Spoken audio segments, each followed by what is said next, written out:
It's funny because I think your parents install on you that everything will be all right, and you absolutely believe them.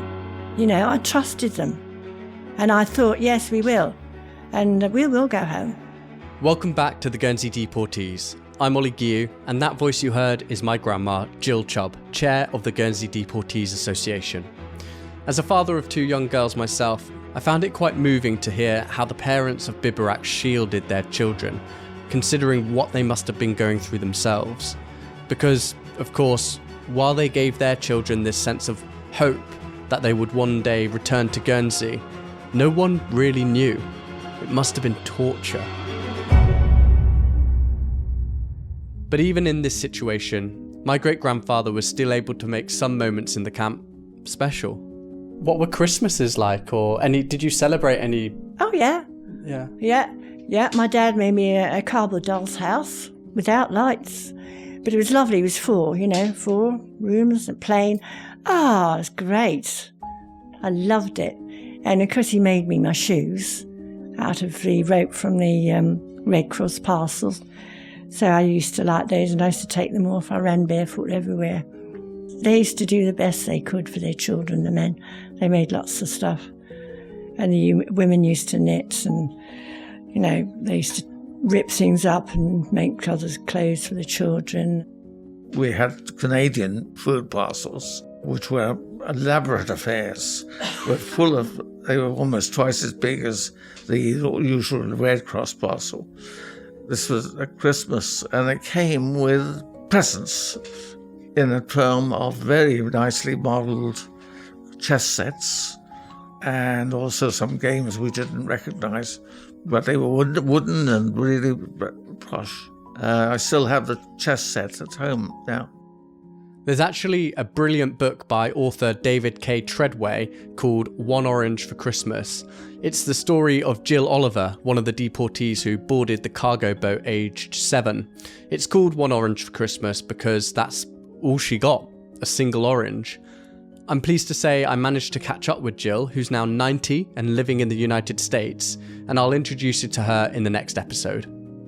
But for the Guernsey Deportees, these must have been the moments that kept them strong, small acts of kindness that kept them going. So it wasn't all misery. Grandma and Ralph even shared some funny moments. It seems they liked to play games with the Germans and push the limits of their patience.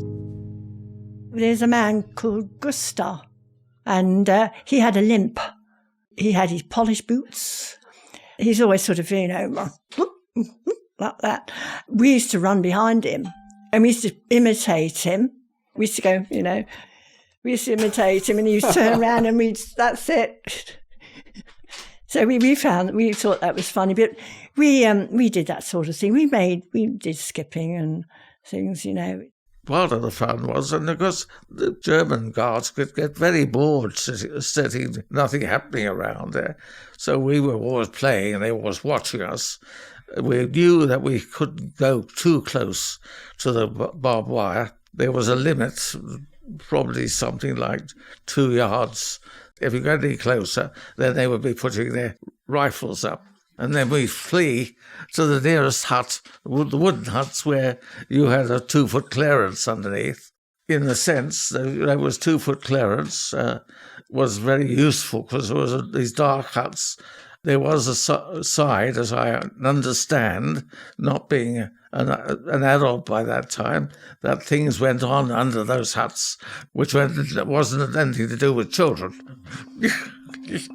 Nothing you were privy to. Exactly, yes. And some stories, well, they are funny only in hindsight. Funny moment. We went down to the Red Cross station, Red Cross parcels, and we had to have a look around. I remember looking around, and everybody started running off because I was the smallest, staying the thinnest. And they ran off, and they left me. And these big boots came in. Oh, God, he's going to shoot me. I said, hid in terror behind this box. And he looked down at me and he said, Raus. I thought, stop me. I ran like mad and say, wait for me. And he was always saying that there, wait for me. I thought they're going to shoot me. Yeah, but that was funny, actually. You look back on it now, you know. So life in Biberach was tough. It was isolating. It was a prison. But the deportees never lost their sense of humour or their rebellious spirit. And as children, full of curiosity, some days were a complete rush. Things like which would excite one was seeing in the daytime American bombers coming over in 44, 45, which had been bombing Stuttgart and the surrounding cities there and turning. Occasionally you see the odd bomber in distress and somebody you could say, oh, he's down his parachute. But they would turn quite close in terms of 20 miles away, 30 miles away. You could say on a clear day. And then at night, of course, we could occasionally have the British and the French or any other night bombers came in. But we were not the only aircraft we ever saw that came close was towards the end of the war when two, call them Lucky Lightnings. They were lightnings, a type of plane with twin bodies. And they scooped over, they dropped leaflets at one time to say, I think it was basically just updating the war on us, which the Germans weren't very happy because there was all this paper floating all over the place. As aircraft filled the skies of a war-torn world, clearly they became something of a spectacle, as my grandma also recalled a couple of aircraft-related stories. I do remember something that stands out in my mind. It's planes flying over and dropping silver bits. And I think that was to confuse the radar, apparently. But everybody that saw them come over used to cheer. And you couldn't do that, you had to stop. But and then I remember one Hitler used, they used to practice zooming over the camp, and he inadvertently smashed into the ground outside the camp. So everybody cheered, poor little thing. It goes to terrify me. Yeah.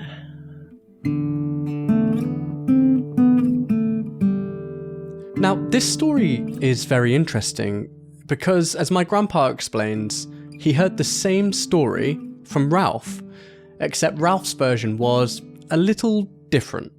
He said there was an aircraft testing site close to Biberach, and he said one of their new jet aircraft flew over the camp and the tailplane fell off and it crashed in the woods, and everyone cheered. Now, there was, prior to that, I'd heard a story that the Hitler Youth used to buzz the camp and try and frighten the deportees who were in the camp by buzzing it, and one of them flew too low and clipped the clock tower and landed in the woods, and it crashed. Now, it seems to me that didn't happen twice. So I'm not sure which is the right story. Perhaps they both are, I don't know, but I think they're relating to the same event. But it just illustrates, really, how things get mixed up. And Grandpa says during the process of archiving all of the Guernsey Deportees material recently, he discovered numerous conflicts between some of the facts and stories of those in the camp. And these very subtle differences in their stories speaks to something much bigger, I think. How history isn't just one story, though it's often told from just one perspective. But to truly understand what happened in the past, we have to hear it from all angles, all perspectives. Now, what I really wanted to know was what it was like to get ill in the camp. Were there doctors on hand? Were the Germans helpful? What was the provision of care and treatment like? Well, what was there would have been minimal and inadequate by modern medical standards. There were limited medical care facilities, and the care they did receive would have largely been from other internees. You see, the deportees came from all social classes. There were craftsmen, teachers, clergymen, and 2 doctors who worked closely together with the camp nurse Annie Sig. But for a first-hand account of what it was like to need medical attention in Biberach, it turns out one day in the camp, Ralph fell seriously ill. I had a very, very bad throat, not like the one I've got now, but at the time. And eventually the doctors at the camp decided that my throat was too bad and needed, it was basically severe tonsillitis. German doctors or? No, English doctors it is. But we're in agreement with German doctors because they interplate. And so one day I was called down with my mother at 6 o'clock in the morning down to the guard room.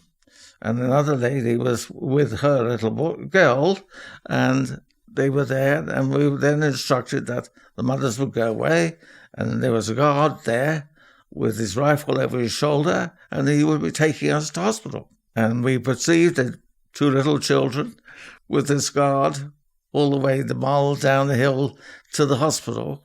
And we went in there. We went through to a ward where there were 2 nuns sitting there on chairs who had masks and chloroform ready for us. And we had to go and sit on their lap, and then they chloroformed us.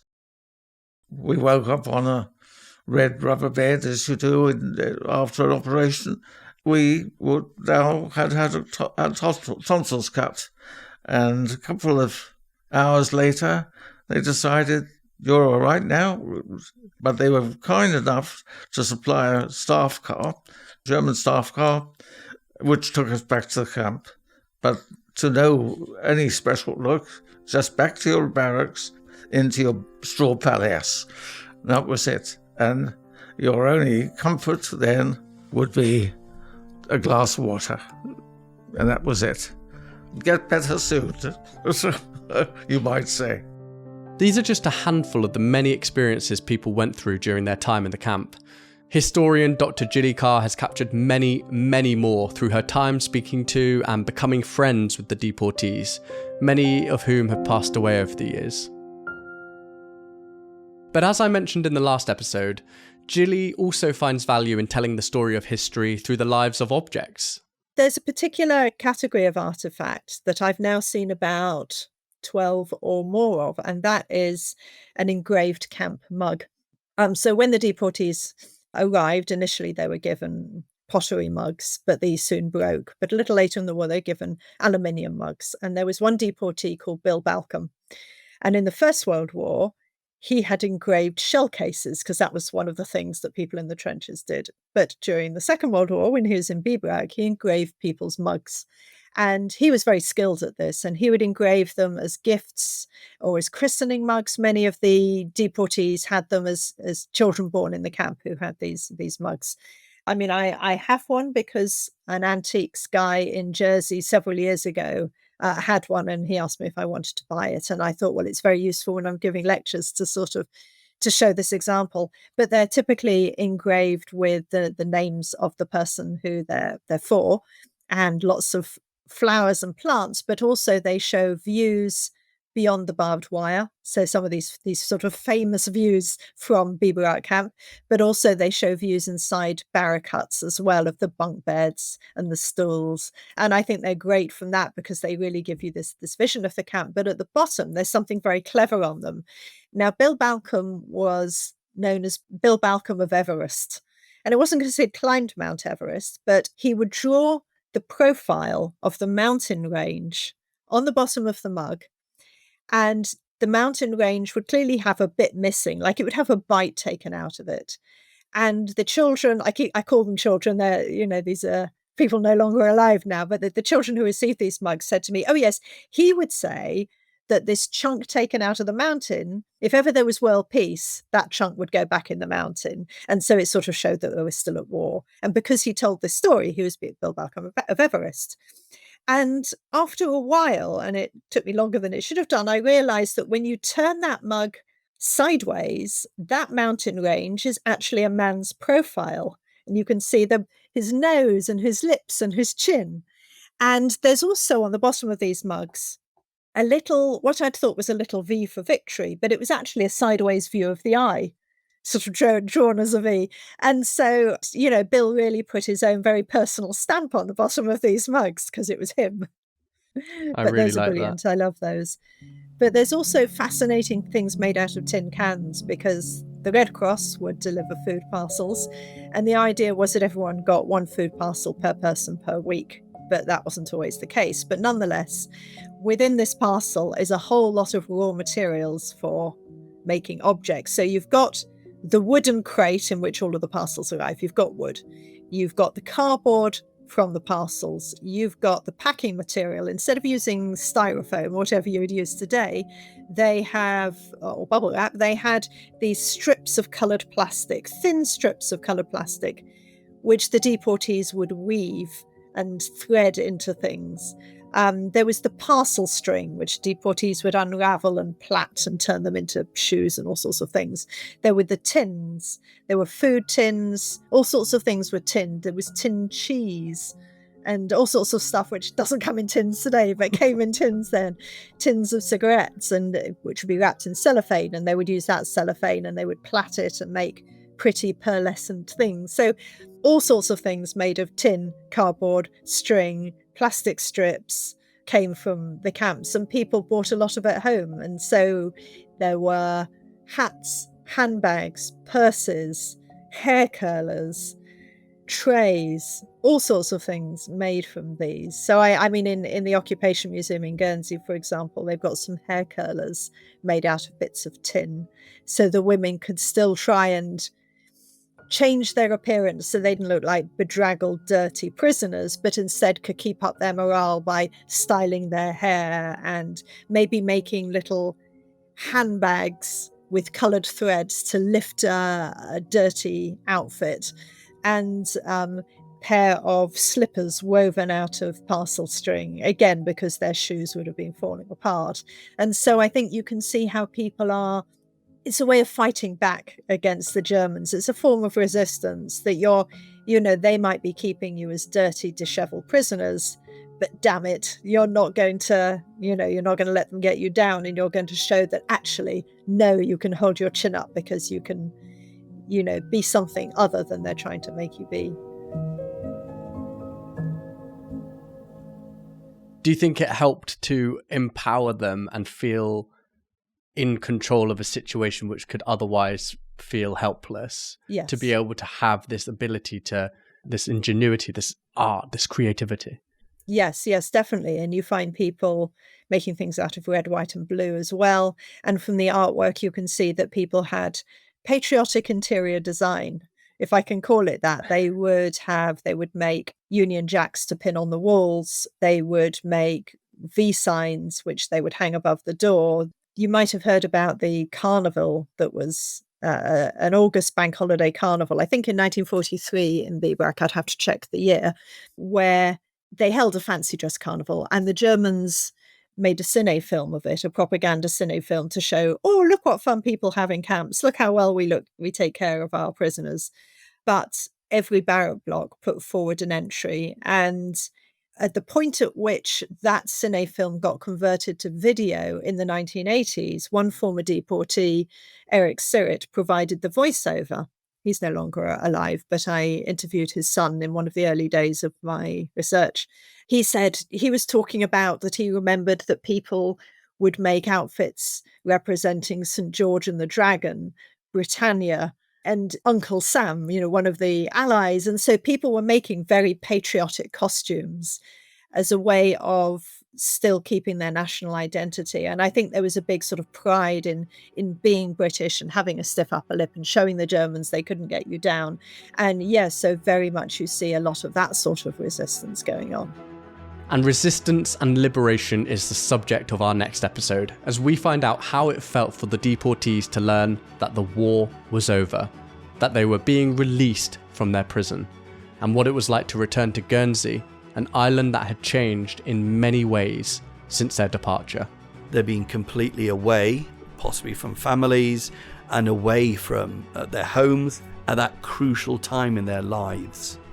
So when they come back, there's an attitude that people aren't quite the same again here.